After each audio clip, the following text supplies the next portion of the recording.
Chers camarades, chers amis, le principe de l'égalité entre les femmes et les hommes est une tradition bien acquise puisque dès leur création en 1947, les nains se voulaient également ouvertes aux femmes et aux hommes, ce qui n'était pas le cas des grandes écoles de l'époque.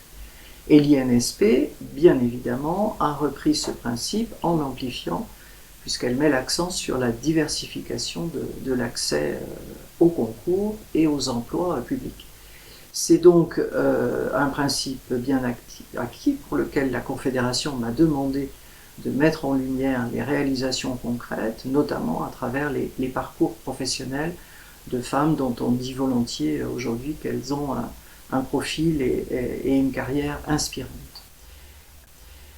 L'accomplissement de nos camarades femmes est indéniable et nous avons tous dans nos promotions des femmes ministres, directrices d'administration centrale, ambassadrices. J'ai même dans ma promotion une camarade australienne qui a fait carrière dans l'église anglicane où elle est désormais évêque.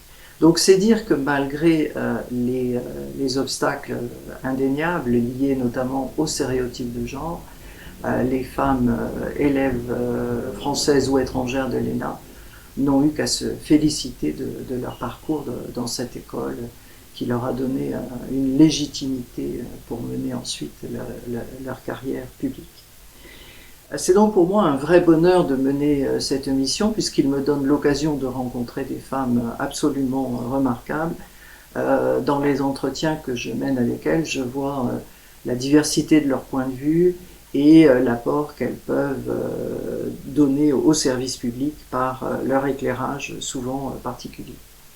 J'ai été frappée aussi, notamment dans les approches que j'ai faites, aussi bien pour des entretiens que pour la sélection annuelle du prix des femmes de l'ENA, par un mélange étonnant de modestie, puisque la première réaction de mes camarades était de dire « mais pourquoi moi? Pourquoi ai-je donc été sélectionnée?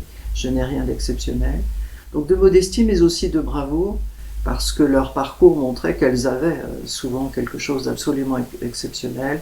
Et pour ceux d'entre vous qui ont assisté à la remise du prix des femmes de l'ENA en 2023, qui était attribué à notre camarade diplomate allemande Katharina Strecker, ou bien en 2024 à notre camarade ukrainienne Alisa Rosanova, qui tient le programme Maïdan Ukraine à Expertise France, nous étions tous frappés et émus par la dimension véritablement courageuse de leurs propos. Cette forte résilience est bien résumée par une formule que nous devons à notre camarade québécoise Lisa Marlène Ninji-Boucha, qui consistait à dire « quand une porte se ferme, cela veut dire qu'il y en a une autre qui s'ouvre ». J'aime bien cette philosophie et je crois que nous pouvons tous nous en inspirer et elle est partagée par toutes ces femmes que j'ai rencontrées.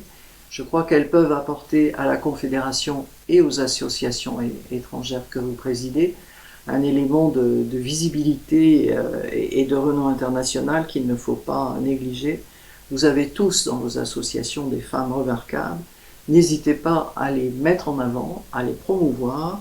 Vous en sortirez enrichis et grandis. Je sais que je peux compter sur vous. À bientôt.